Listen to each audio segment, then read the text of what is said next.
Lumilipas nga mga araw, kaya ba na ng ating narating?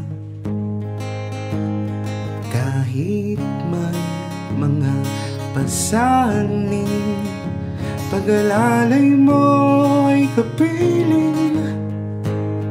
Magtitiwala sa'yo, Ama. Huwag naming pag-asa.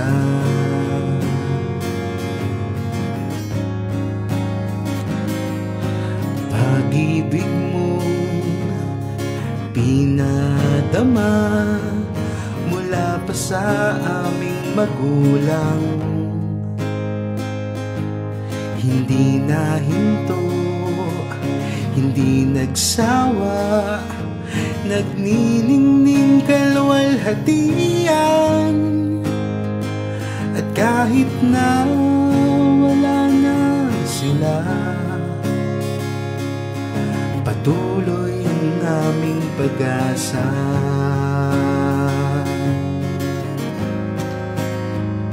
Noon, ngayon at bukas.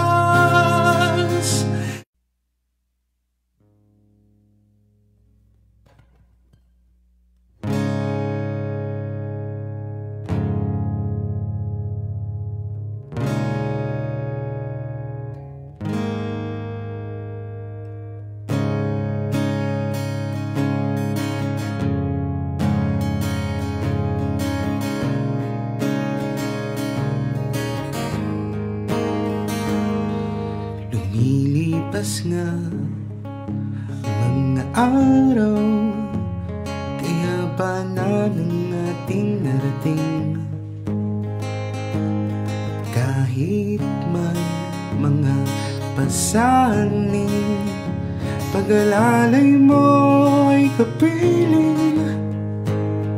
Magtitiwala sa'yo, Ama. Huwag naming pag-asa.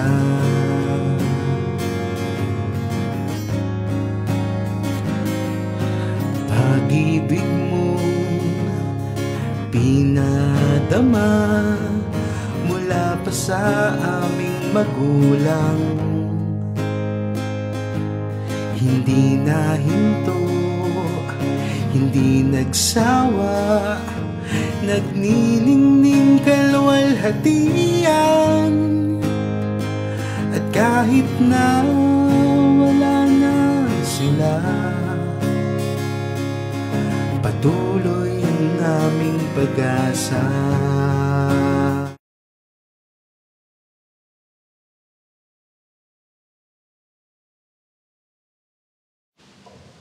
Para po sa pangunang bilang,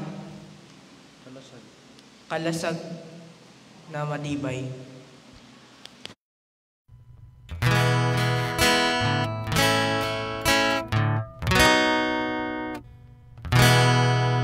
Aral ni Kristong dakila,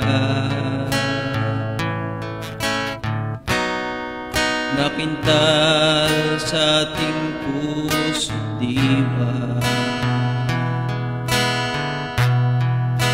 na ating naunawa,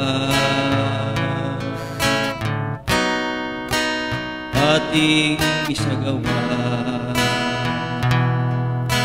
upang kamtan ang walang hanggang pagpapala. Saan ang dako makarating? Aral ni Kristo ay taglayin, kalasag na matibay sa lahat ng hibong ng mga paliguan. Ito ang ating gabay sa aming mga kahinaan. kami di mo pinabayaan. Binigyan mo ng ulam, ito ang aming daan. Inaglay sa puso ang dakilang aral. Saan mang dako makarating, aral ni Kristo ay taglayin.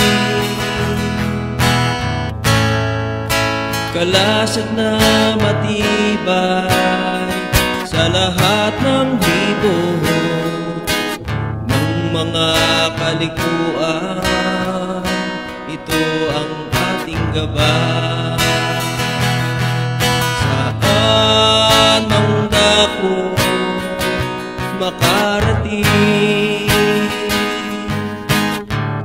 aral ni Kristo ay taglayin. Lasag na matibay sa lahat ng hibog ng mga kalikuan, ito ang ating gabay. Ng mga kalikuan, ito ang ating gabay.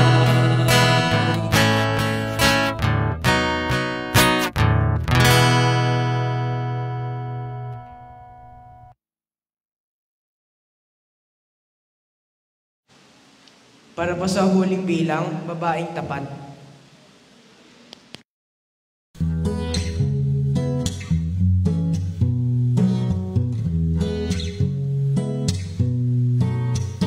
Halaga mo'y nakukubli sa taluning dilat ng bayan ng sanlibutan, sa'yo'y nakahirap. Sa akin mong karilagay, hindi sa panglabas. Inakaalang hindi ikaw ang babaeng tapat. Pinipili papuri na sa'yo, kasalukuyan mo'y nakalantad ang iyong noo.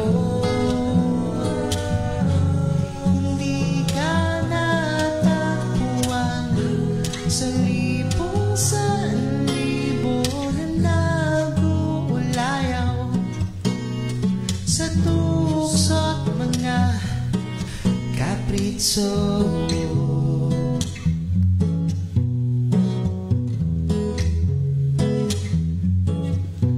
Sa ngiti mo ay mababakas yung hindi huwad.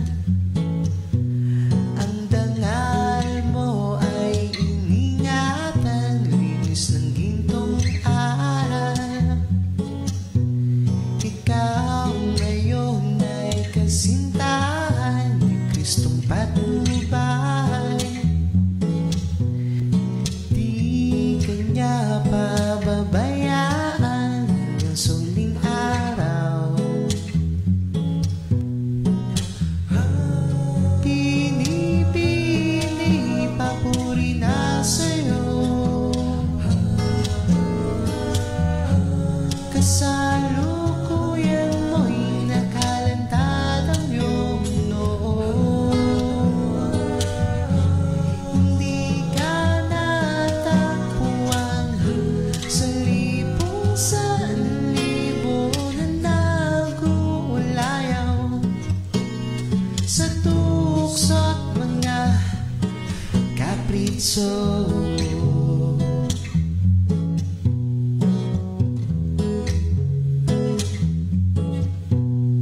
Na nag-uulayaw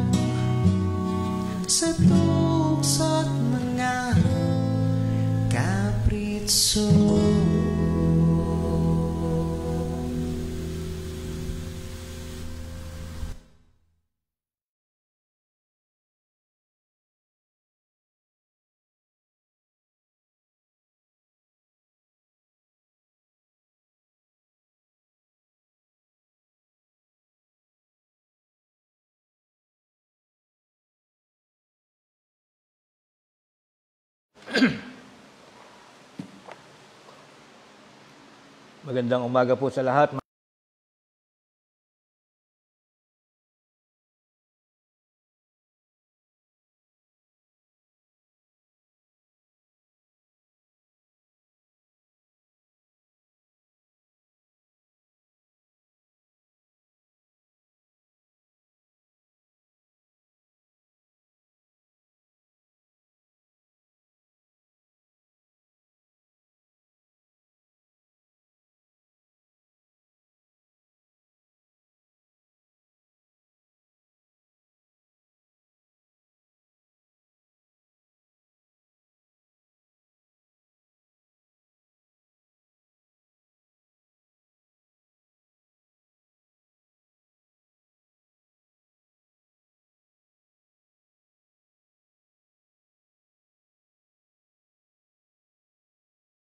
Ay muli naming maiparating sa iyong dakong kaitaasan ang mga kaparaanan ng aming pong mga pagluwalhati at pagpapasalamat.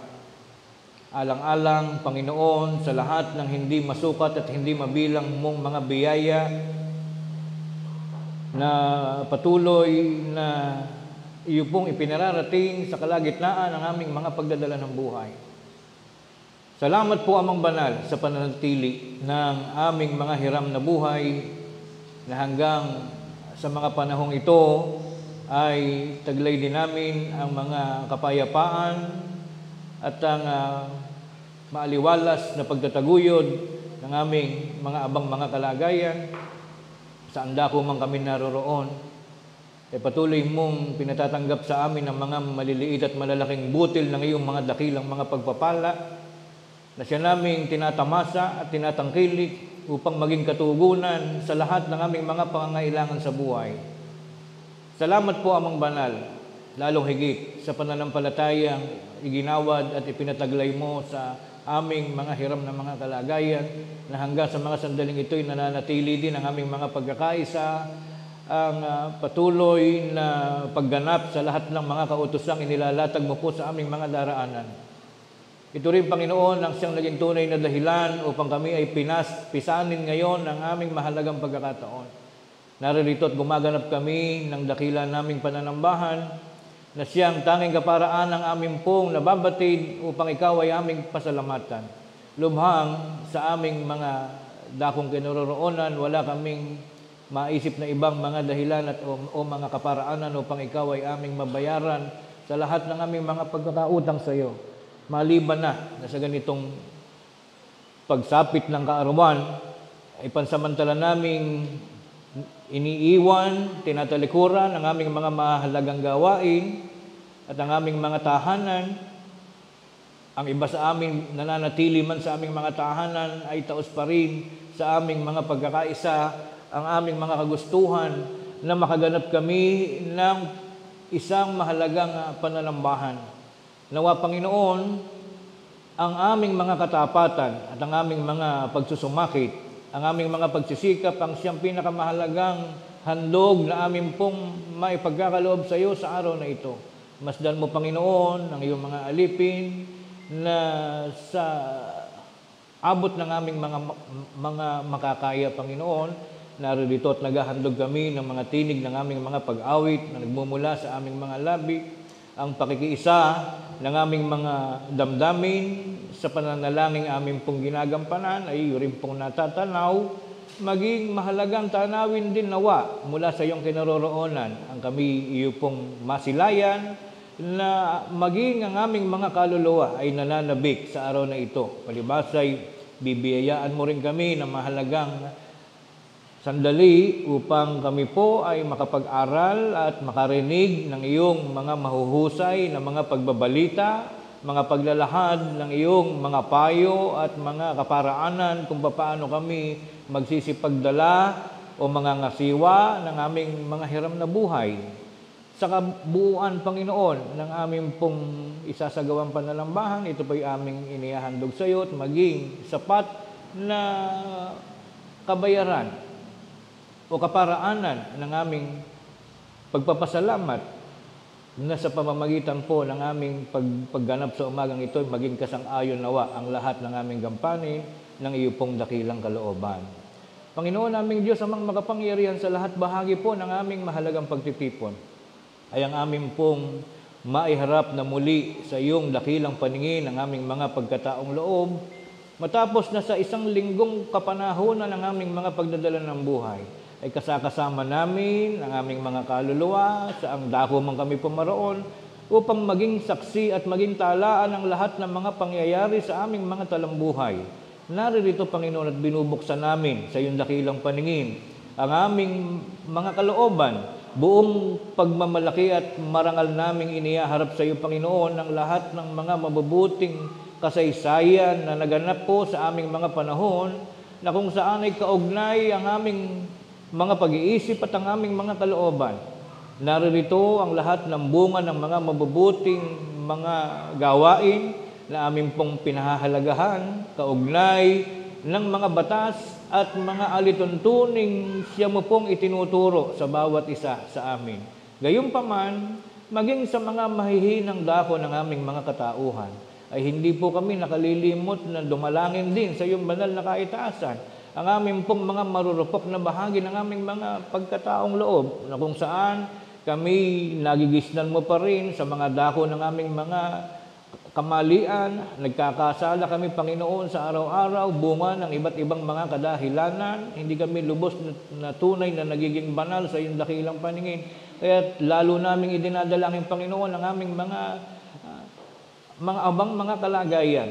Ipatawad mo po sana, Panginoon, sa aming lahat ang aming mga pagkakamali. Alisin mo po sana sa aming mga talambuhay ang mga bahid dungis ng aming mga kapintasan, upang ang aming mga sarili na iyo pong mulit-muling hinuhugasan ay maging sapat na kadahilanan upang kami patuloy pang mabuhay ng marangal at may mga pangarap pa rin sa aming mga pagkakaisa na sa pagsapit ng takdang kapanahunan, kami pong lahat ay haharap sa iyo upang tumanggap ng pangako mo pong buhay na walang hanggan.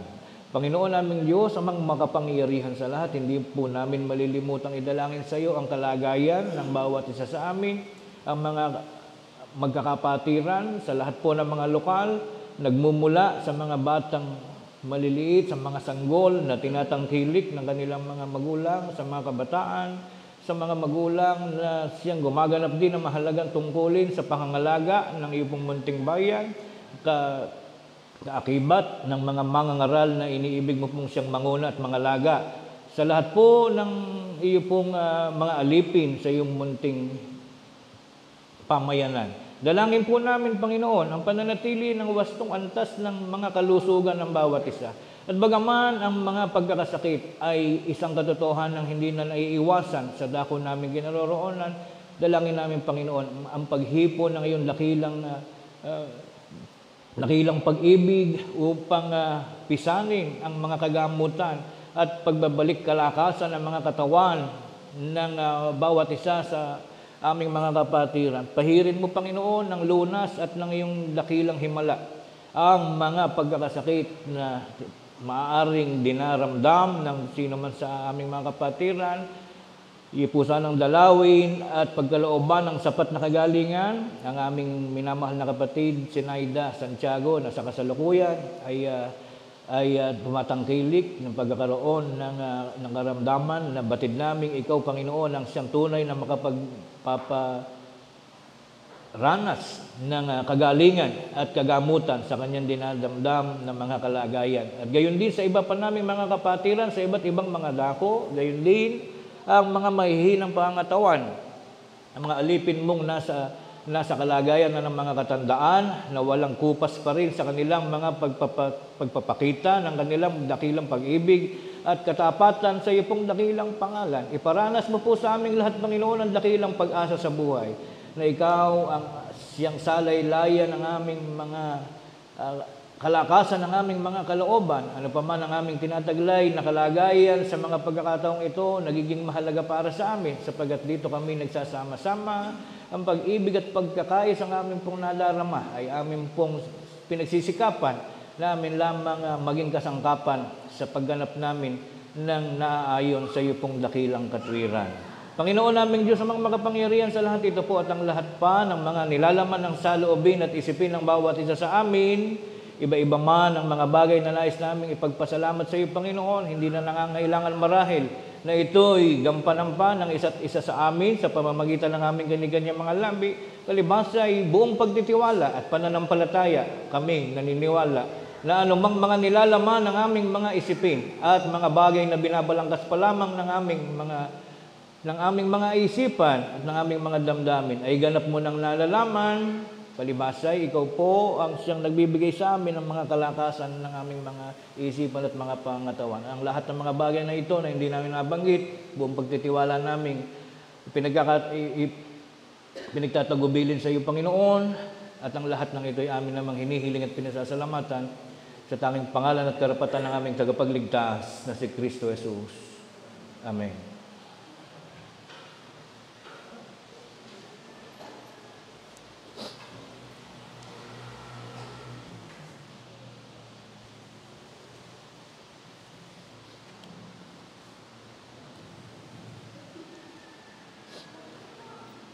Mga kapatid, pagpapala ang siya nawang maghari sa ating kalagitnaan sa pagkakataong ito.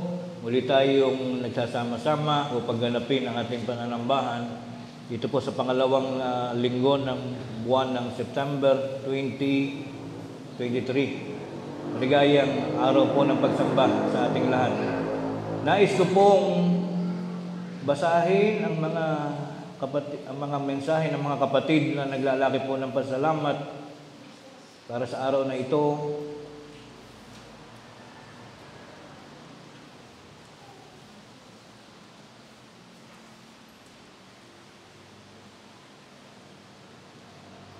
Nahanap ko lang.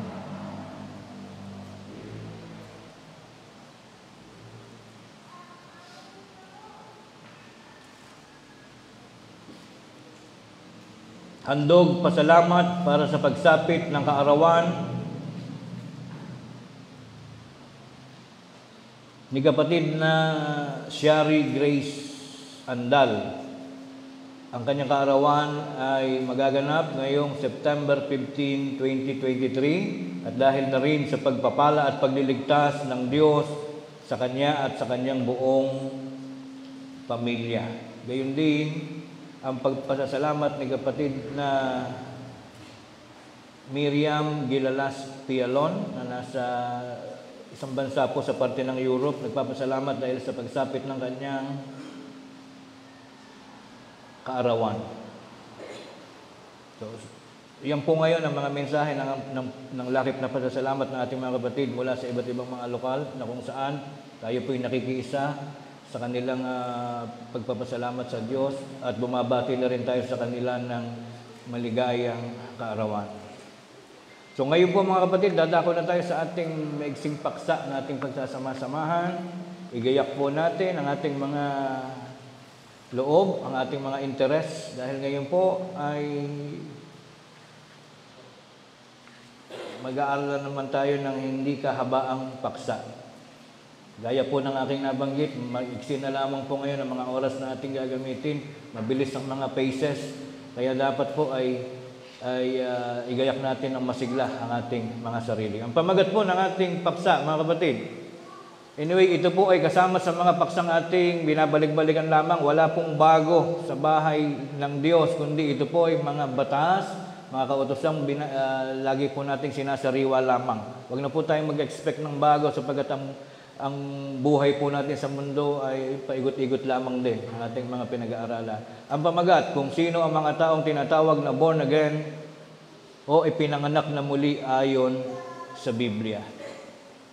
Taong 1990s mga kapatid, nauso yung salitang born again sapagkat mayroon pong mga nagtayo ng mga religion na kung saan sila po'y tinatawag na mga born again Christian.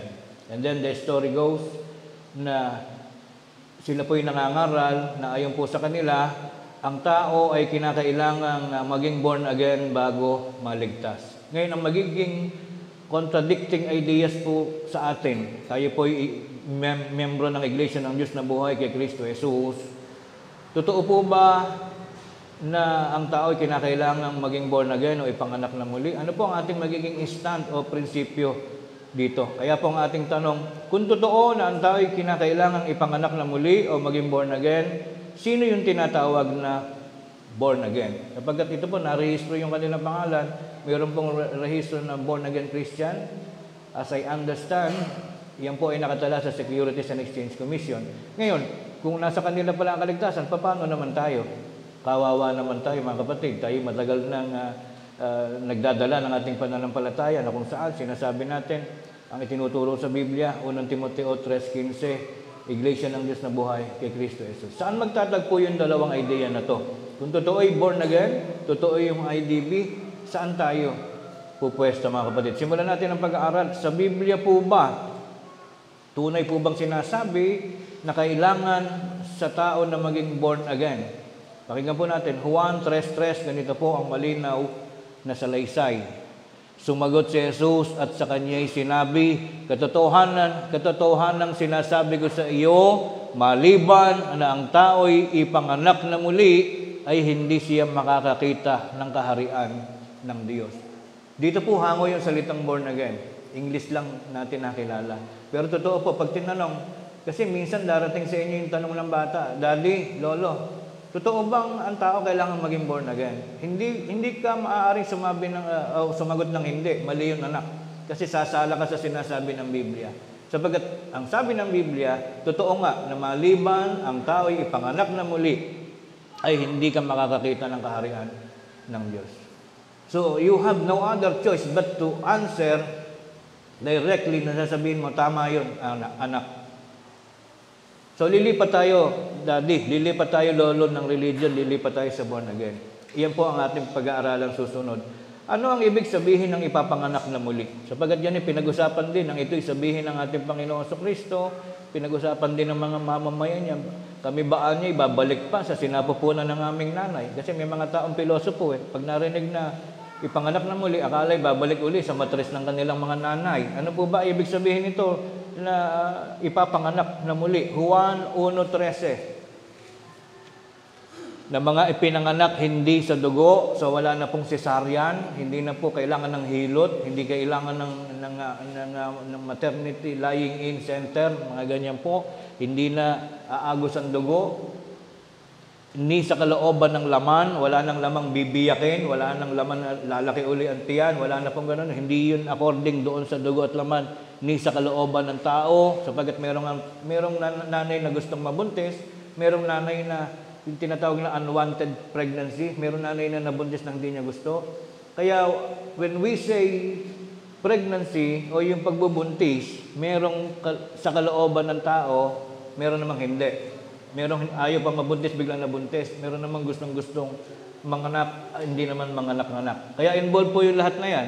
Ang sinasabi po na ipapanganak na muli ay hindi tungkol sa dugo, hindi tungkol sa pagbubuntis ng nanay, ni hindi din sa kalooban, kundi panganak na muli kaugnay ng kalooban ng Diyos. This is something spiritual. Hindi po ito panganganak na muli dahil sa isang banda, imposibleng nang bumalik tayo sa sinapupunan ng ating nanay. Therefore, ituloy natin ang pag-aaral. Paano ipapanganak na muli ang tao? Ano ibig sabihin ng maliban na ipanganak kang muli? Paano po yan, Brother Ruel? Paano po yan nagaganap sa tao na hindi pala tayo babalik uli sa sinapupunan? Paano po nangyayaring ang tao ay magiging born again Christian? Juan 3:5. Sumagot si Jesus, katotohanan. Ito po yung sinasabi, binasa na rin natin kanina.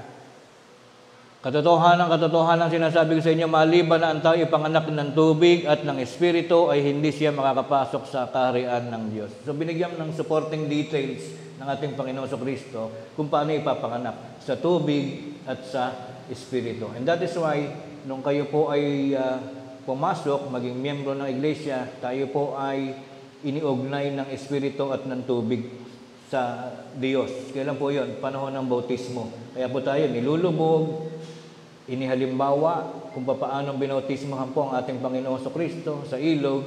Nowadays, wala na tayong mapuntahang ilog. Very minimal na lang yung cases ng mga lokal natin na may ilog pa.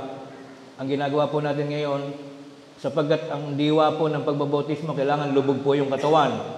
Hindi po katulad sa iba, hindi naman tayo namimintas. Para madali ang usapan, winiwisikan na lang po ng benditadong tubig.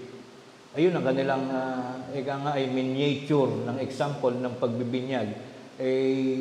Tayo po naman, hindi pa naman tayo masyadong nagmamadali, dinadaos pa rin natin doon sa tinatawag na paglulubog ng ating sarili sa tubig. Sapagkat ganun po yung naging halimbawa ng ating Panginoon sa Kristo. Therefore, madali namang gawa ng paraan. Nagpapagawa po tayo ng swimming pool. Not actually swimming, but just a pool. Yung pool po na may tubig, nilulubog po natin. Sapagkat yung espiritong sa atin po ay nakibahagi, sumama sa ating pananampalataya, ang Espiritu ng Diyos, yung naging dahilan kung bakit po tayo pumayag na mabautismohan. At yun po yung panahon na ang tao, ang sino man po sa atin, tayo pong lahat na narito sa loob ng iglesia ay tinawag na kababagong panganak na muli. Yun po yung proseso ng ipinapanganak na muli sa pamamagitan po ng bautismo. Katunayan na ang pagkakapanganak na muli sa bayan ng Diyos ay sa pamamagitan ng tubig at ng Espiritu. Gawa 2:38 sa pagpapatuloy ng ating paksa. At sinabi sa kanila ni Pedro, mangagsisi kayo at mangagbautismo. Bautismo po sinasabi, ang bawat isa sa inyo sa pangalan ni Jesucristo sa ikapagpapatawad ng inyong mga kasalanan at tatanggapin ninyo ang kaloob ng Espiritu Santo. So in that case, dyan po na-involve yung tubig at ng Espiritu na sinabi po kanina. Maliban na ang tao ipanganak ng muli ng tubig at Espiritu. So kailan po yan nagaganap?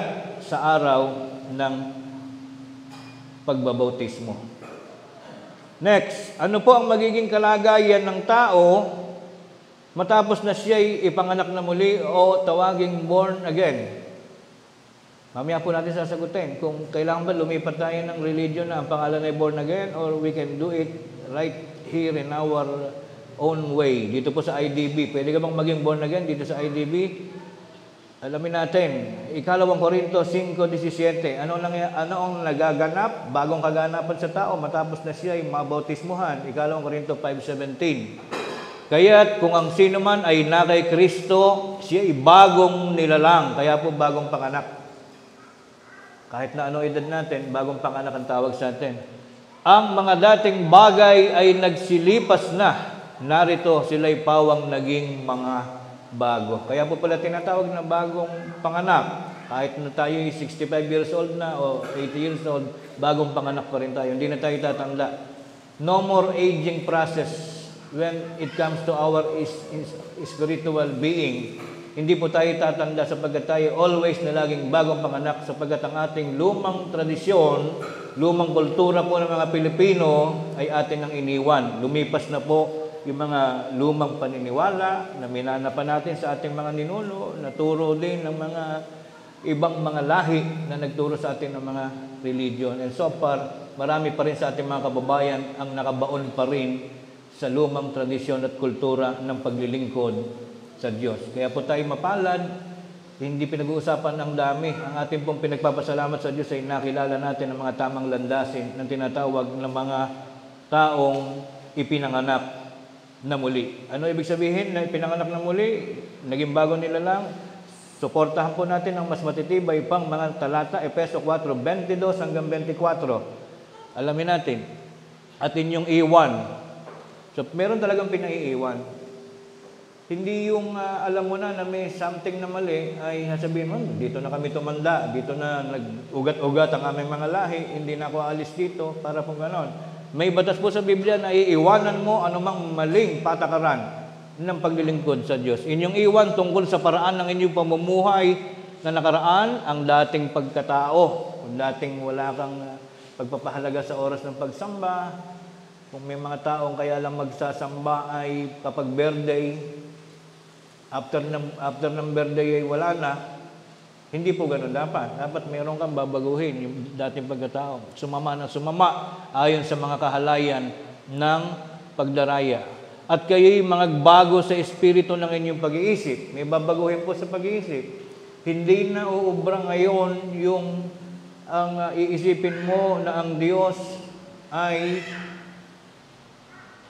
naroroon pa rin sa maliliit na estatwa ng Santo Niñong bata.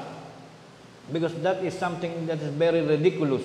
Ano ba paniniwalaan mo? Yung Kristong 33 years old na nakapako o siya rin yung Santo Niñong bata? Di ba ba? There is something wrong. May mali eh. Kasi kailangan mag-stick to one ka lang. Kung naniniwala ka sa Kristo, therefore you need to choose between the two. Saan ka maniniwala? Sa Santo Niño o sa Kristo? Although both of them ay parehas lang pong larawan. Parehas lang yan. Kaya naniwala ang mga kababayan natin, hindi naman natin sila, mahal natin ang lahat natin mga kapwa. Ang atin lang, kinakailangan sagasaan o maging bahagi ng ating pag-aaral ay yung plataforma o yung tradisyon ng kultura. Not actually the person. Mahal po natin ang lahat natin mga kababayan. Ngunit tinuturo natin, ito'y makakatulong sa ating lahat. Paano mangyayaring dalawa ang sasambahin mong Kristo, yung bata? May bagong panganak na bata, Santo Niño, at meron pang Kristong adulto. So doon pa lang, may mali na po. Iyon yung babaguhin mo sa espiritu ng iyong pag-iisip.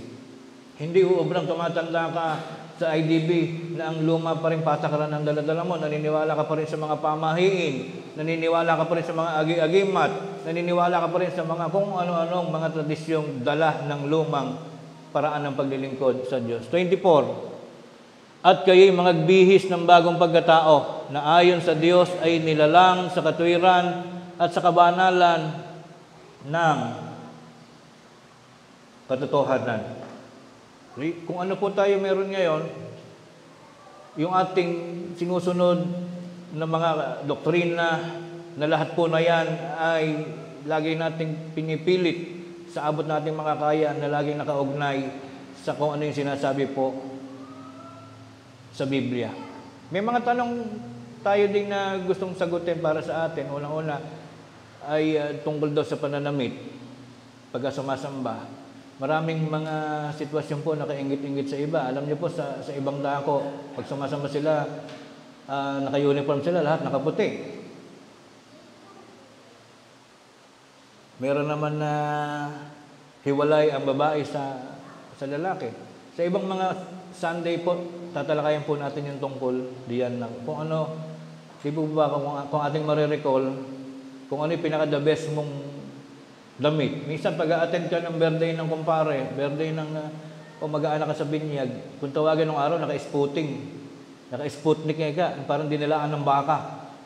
So yun, gusto mong maging maayos sa harap ng iyong mga kumpare at ng iyong mga pininsan, dapat po kung ano yung iharap natin sa Diyos, that is something better.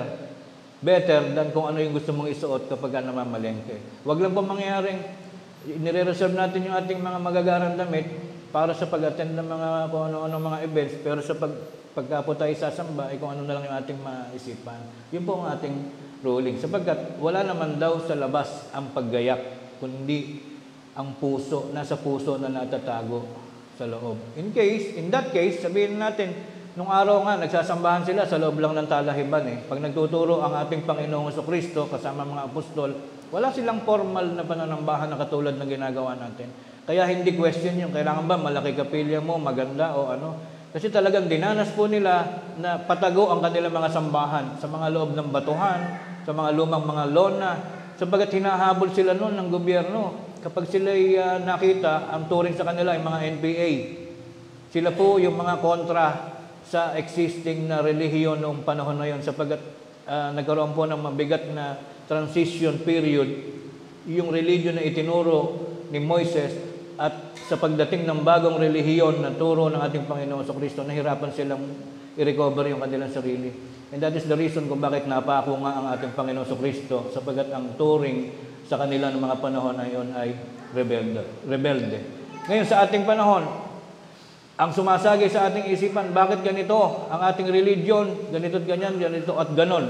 Balik-balikan lamang po natin yung kasaysayan ng ating Panginoon sa Kristo. Hindi po contest ng paramihan at palakihan ng kapilya ang paglirelihiyon. Ang paglirelihiyon po ay patamaan, pawastuhan, pabutihan ng aral na ating pong tinutupad. At tayo po ay mapalad po kayong lahat mga kapatid, sapagat isa kayo sa tinawag ng Diyos dito po sa pagiging born again sa loob ng IDB. Pagpatuloy natin ating paksa, Paano nasasabing nagiging bago ang ating pagkatao? Galatia 3:27. Sapagkat ang lahat na nasa inyo ay binabautismohan kay Kristo ay ibinihis si Kristo. Si Kristo po ay inihalimbawa sa isang damit na kung ano yung utos ni Kristo, kung ano yung gusto ni Kristo, lahat ng doktrina ng ating po dinadaanan, yun na magiging bago mong pananaw. Hindi ka na ngayon maaaring bumili ng bulaklak at meron kang inaalayan Diyos na binubulaklakan at iniilawan. Iba na po ngayon, iba na. Sapagat hindi itinuro ni Kristo na tayo sumamba sa mga larawan. And that is only an example. Marami pa pong mga iba pa. Next, bukod sa pagbibihis ng Kristo, ibig sabihin, anytime, ang iyong mga diwa at ang iyong mga layunin sa buhay, ay lahat na yan ay naka-anchor, nakadikit, nakakonekta sa kung ano yung gusto ng ating Panginoon sa Kristo, including yung pong mga aral at mga katwiran. Colossus 3:12. Malapit na po tayo magtapos. Magbihis nga kayo gaya ng mga hinirang ng Diyos, na mga banal at minamahal ng isang pusong mahabagin. Ito lang po yung requirement sa pagiging pinili ng Diyos. Pag meron kayong nakausap na sinasabi, ba't ang religion nyo hindi man lang napapalabas sa TV? Hindi man lang kilala. Wala man lang kayong dyaryo, wala man lang kayong pasugo or something like that. Hindi kayo sikat. Wala kayong lokal sa ibang bansa. And therefore, kailangan nating kunin ito as guidelines. Ano ba requirement ng Diyos? Para makatuwaan ka ng Diyos at para sabihin, matino ang iyong religion. Ito lang po ang requirement. Magkaroon ka lang na isang pusong mahabagin. Unang-una, mahabag ka sa sarili mo, including sa iyong sambahayan, mahabag ka. Huwag mong pababayaan ang ating kaluluwa. Magkaroon tayo ng reservation sa bayang banal. Igayak natin habang buhay yung patutunguhan ng ating kaluluwa. At in that case, diyan mo mapapatunayang ikaw ay mahabagin. Ano pa? Pusong may punong-puno ng kagandahang loob. Inihalayhay po dito mga kapatid yung requirement. Walang sinasabing kailangan mayaman yung religion. Wala pong sinasabing ganyan. Karoon ka lang ng pusong mahabagin, pusong punong-puno ng kagandahang loob, ng kababaan, kababang loob. Alam po natin ang definition yan. Ng kaamuan, ng pagpapahinuhod. Kanino ka magpapahinuhod? Sa Diyos. So yung ating pong sitwasyon sa buhay na ito, mga kapatid, ay relasyon sa Diyos. Walang ibang requirement ng Diyos para ikay maligtas kundi ang mga ito. Pagpapahinuhod sa pangalan ng Diyos, kaamuan. Kailan masasabing ikaw ay maamo? Hindi matigas ang iyong katawan na ikaw ay hinahatak pa ng magulang sa pagsamba. Ang kaamuan ay sariling pagsuko sa Diyos, pananampalataya sa Diyos. Taglay mo ang pusong mahabagin, punong-puno ng kagandahang loob. Yan po yung ating ginagamit sa tuwing tayo nagkikita-kita. And then kung may magtatanong na iba, bakit meron pa rin kayong contribution about pampatayo ng kapilya, ganito, ganyan? Yung pong kapilya ay isang dako o lugar na kung saan ay kung umuulan man lamang at saka mainit ang panahon, meron po tayong tamang lugar na pinupuntahan. But actually, hindi po talaga pinag-uusapan yung mga templo na gawa ng kamay ng tao. Sapagkat sinasabi rin naman yun sa batas, ang Diyos ay hindi tumatahan sa templong gawa ng tao. Sino po ba ang pumapasok sa kapilya? Tayo po yun. Ang Diyos ay hindi kailangan ng kapilya. Sapagkat God is everywhere. Kahit siya'y nandoon sa langit, at ikaw ay kung nasaan ka man, naaabot ng Diyos ang iyong dako. Kaya mali din yung sinasabi ng iba, pag may bagong tayong kapilya na napakaganda, bilyon ng halaga, ito templo ng Diyos. No, that is wrong. Definitely wrong. Hindi tumatahan ang Diyos sa mga nagtataasan at nagaganda ang mga kapilya. Hindi ibig sabihin parang tayo ay naiinggit lamang. Hindi po gano'n. Pinapaliwanag din naman natin sa ating mga kapatiran. Kaya tayo may mga contribution sa pagpapatayo ng kapilya.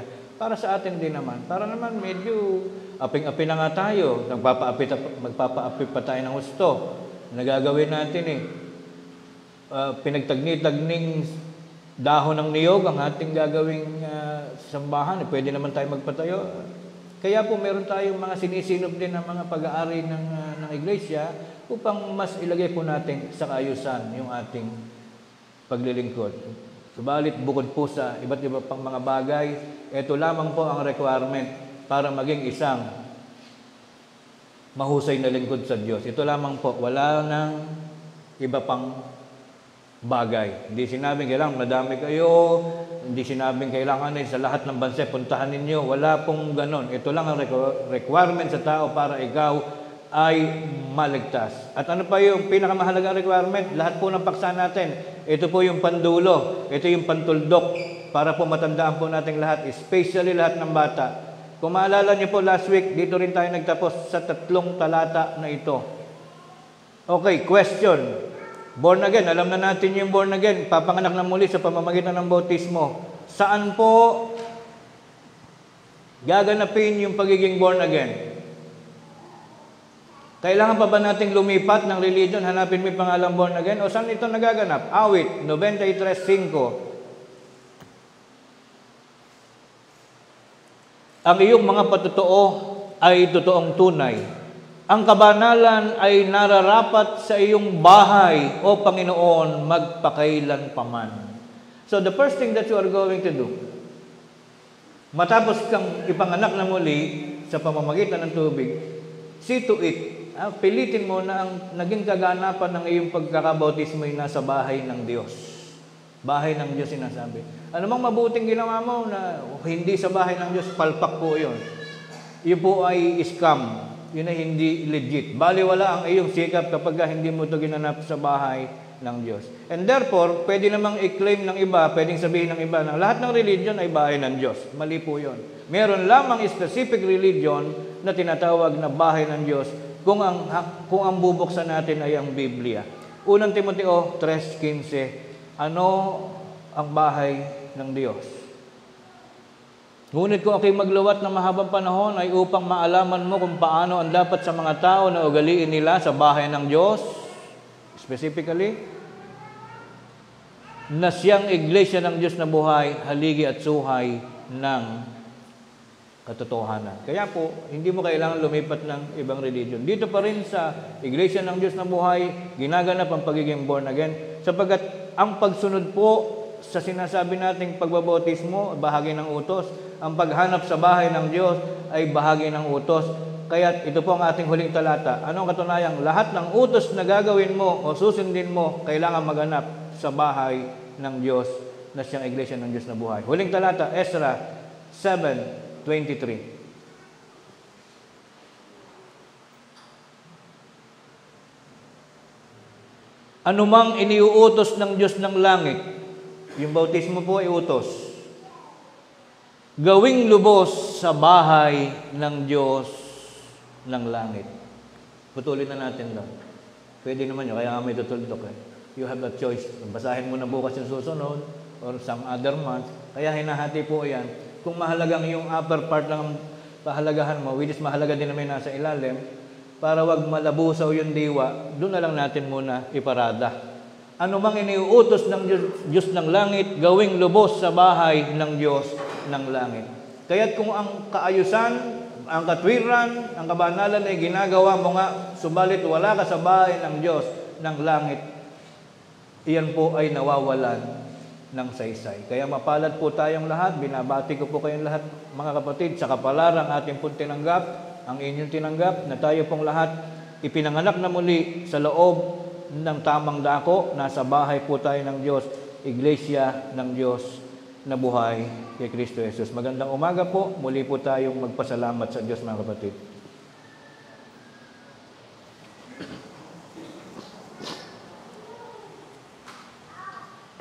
Panginoon naming Diyos, amang makapangyarihan sa lahat, muli po kaming nagpaparating ng aming dalangin at pagpapasalamat sa iyo pong dakilang kaitaasan upang pasalamatan ka, Ama, sa lahat ng mga kabutihang aming tinatanggap sa bawat minuto ng aming buhay. Salamat po, Amang Banal, sa kapanatagan at katiwasayan na aming tinaglay sa oras na ito. Maluwalhati naming nagampanan nabigyan ng pagpapahalaga ang aming pong pananambahan. Salamat po, Ama, sa maliwanag at mahalagang paksa na iyo pong ipinarating sa aming kalagitnaan, at sa pamamagitan naman nito'y nagpapatuloy ang pagsariwa ng iyong mga kabanalan sa aming pong mga diwa. Salamat sa mga kaalaman na hindi mo nalilimutang ibahagi sa aming lahat. At ito rin naman ang aming babaunin sa panahon ng aming muling pagbabalik sa aming mga dakong inuuwian at maging sa mga gawain na aming pong babalikan sa pagkakataong ito. Hindi po namin malilimutan na muling idalangin, ihabilin sa iyo, Panginoon, ang aming mga lakarin mula sa paglabas namin sa bahay dalanginan ito, at gayon din sa aming mga tahanan, sa mga kapatid na nananambahan, na sila'y nasa dako ng kanilang mga sambahayan, anuman ang aming babalikan, ang mga tagpo ng aming mga maliligayang mga gawain, dinadalangin namin, Panginoon, na kami iyo pong patnubayan. Hanggang sa muling pagsapit ng panibagong 7 araw na siyang bubuo sa 1 linggong dakila na amin pong tatamasahin at tatanggapin. Ipahintulot mo po, Panginoon, na muli kaming maging ligtas sa lahat ng uri ng mga alalahanin at mga kapanganiban sa buhay. Ikaw ang siyang magdala ng ilaw upang maging bantay sa amin pong mga likuran at lalong-lalo na sa aming mga harapan. Ikaw sana ang maging salaylayan ng aming mga pag-asa sa bawat gabi o umaga na aming pong kinaroroonan, sa bawat panahon ng aming paghimlay. Ikaw ang siyang mag-iingat sa aming, Panginoon, at bigyan mo kami ng pagkakataon nawa na sa kinabukasan ay muli kaming magising at maging bahagi ng sangkalupaan ng mga tauhan sa loob ng sandaigdigan na nagtataglay ng mga masisiglang mga pangangatawan at mga kaisipan, at maging kaiba ang mga tauhan mo, Panginoon, sa loob ng iyong bayan, na sa kabila ng aming pong mga pagsisikap upang aming mapasiglang aming mga material na buhay, ay lalo mo naman, Panginoong, napapansin kami sa mga dakong amin pong isinasakatuparan upang amin namang paunlarin ang aming mga pananampalataya. Sa kakaunti naming bilang, Panginoon, kami umaasa na nadudulutan ka namin ng kaluguran. Ang kaligayahan, Panginoon, ay iyong lagi nang nadarama sa tuwing kami iyong nakikita na bumabalik-balik sa lahat ng mga kapanahunan na iyo pong itinatakda bilang maging panahon ng aming mga pananambahan. Ang aming pong mga presensya ang siyang patuloy na nagpapakita na sa loob po ng iyong munting bayan, naririto kami palagi upang laging umalala, gumanap ng mga bagay na sumasang-ayon lamang sa iyo pong dakilang mga kautusan. Panginoon naming Diyos, amang makapangyarihan sa lahat, pagpalain mo po ang mga kapatiran na ngayon ay naglakip ng kanilang mga pasasalamat sa iyo, Panginoon, sapagkat sa iyo namin utang ang lahat ng aming mga tinataglay sa aming mga pamumuhay. Unang-una, lalong higit, ay ang buhay na iyo pong ipinagkaloob sa amin sa araw ng aming kapanganakan. Nawa, Panginoon, muling maalaala ng bawat isa sa amin, at gayon din ang mga kapatid na nagpapasalamat, na napakadakila at napakahalaga ng araw ng aming mga pagsilang, sapagkat dito mo sinimulan ang mabuting pagkakataon na makilala namin hindi lamang ang sandaigdigan, hindi lamang ang aming mga magulang, hindi lamang ang mga mabubuting tanawin dito po sa daigdig, kundi ang makilala ka namin, Panginoon, at kami iyong ihatid, tawagin mo kami sa loob ng iyong munting bayan.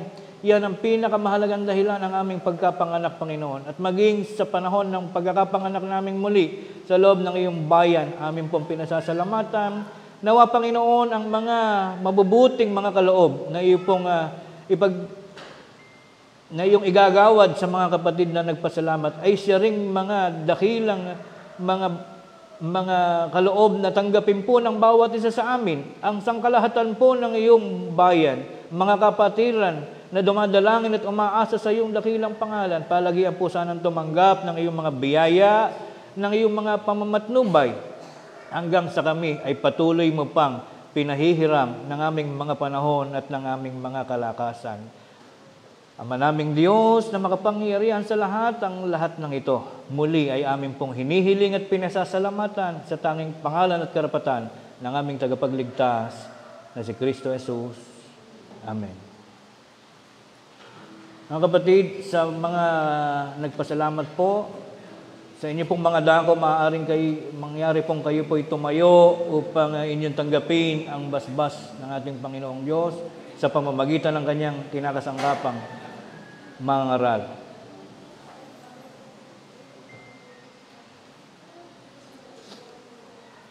Sa bisa ng karapatang iginawad natin Panginoon sa kanyang kinakasangkapang tagapagturo, tanggapin po ninyo mga kapatid ang basbas ng pagpapala ng Diyos. Pagpalain nawa kayo ng Panginoon at ingatan kayo. Paliwanagin nawa ng Panginoon ang kanyang mukha sa inyo at mahabag sa inyo. Ilingap nawa ng Panginoon ang kanyang mukha sa inyo at bigyan kayo ng kapayapaan. Sa mga kapatid na nagpasalamat, maaari na kayo maupo. Umawit po tayo ngayon ng awit ng paghahandog. Narito kami na iyong ahalipin at na pipisan sa iyong piling, dalangin,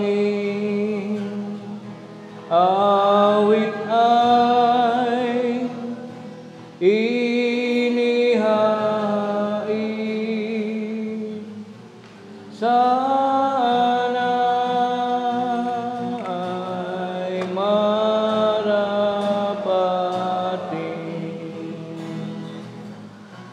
Banal na handog ang tanging alay ng iyong lingkod ay bendisyonan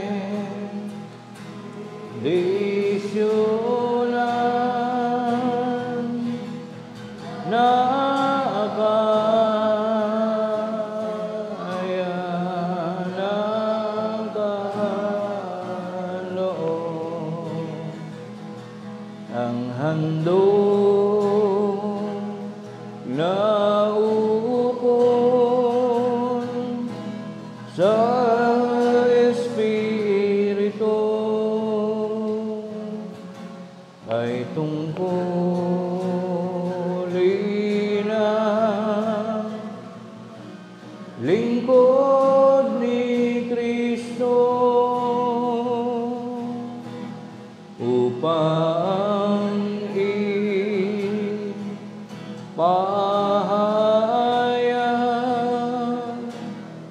ang Ebanghelyo ng kanyang ministeryo. Tayo po'y muling tumayo mga kapatid. Muli tayong manalangin. Panginoon naming Diyos, amang makapangyarihan sa lahat, naririto po amang banal, ang isa sa mahalagang bunga ng aming mga tapat na pananampalataya. Naririto ang salaping handog na ngayon ay sama-samang ipinagkakaloob ng iyong mga anak, na bagaman aming nababatid na hindi man ikaw ang siyang tuwirang gagamit ng salaping ito, ito'y aming paring inihahandog sa iyo, Panginoon, at pinapangarap ng iyong bayan na ito nawa ay magsilbing isang samyong kalugod-lugod na ngayon ay makararating sa iyong dakong sinapupunan upang ito naman ay muling maghatid ng karagdagang kapurihan at kaluguran sa banal mo pong pangalan. Iyo po sana ang pahintulutan, Panginoon, na ang salaping ito maging mabuting kasangkapan ng iyong iglesia upang maitaguyod ang pagtustos sa lahat ng mga proyekto nito gaya ng mga pagawain, mga pagtulong sa mga kapatid na may karamdaman, mga pagtulong sa mga kapatid na nauulila, at gayon din ang ilang bahagi nito ay magamit ng iyong mga mangangaral sa mga gawaing maghahatid ng iyong mga aral at salita sa lahat ng mga lokal na kinaroroonan ng iyong mga aliping tagapakinig sa tuwing sumasapit ang mga panahon ng mga pananambahan. Ang ilang bahagi ng salaping ito ay magamit pa rin ng iyong iglesia sa mga adhikain na makatatawag pa rin ng iba pang mga kaluluwa ng aming mga kapwa, mga kaibigan, na nangangailangang makarinig ng iyong katotohanan upang maganap sa kanilang buhay, ang sila'y makasama namin sa loob ng iyong bayan na tumitiwala at nananampalataya sa iyong dakilang mga aral.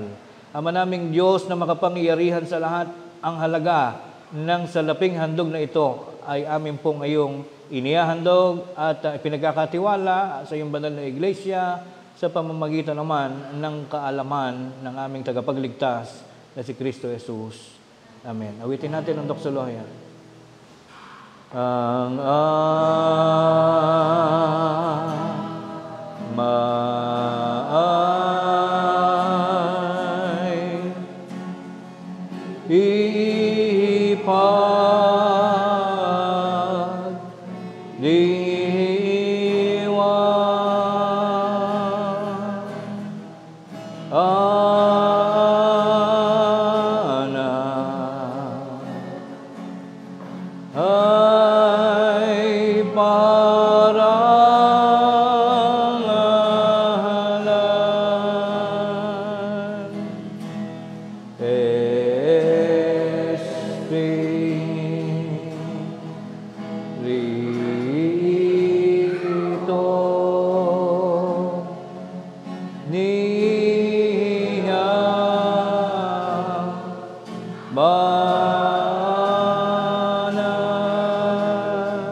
At ngayon sa bisa ng karapatang minsan pinagkatiwala ng Diyos sa kanyang kinakasangkapang mga ngaral, naway tanggapin natin ang walang hanggang pag-ibig ng Diyos amang sumasa mga langit, nawa ang kanyang biyaya at pagliligtas sa pakikilakip ng kanyang banal na Espiritu ang siyang patuloy pa ring maghari sa ating mga buhay mula ngayon at magpakailan pa man.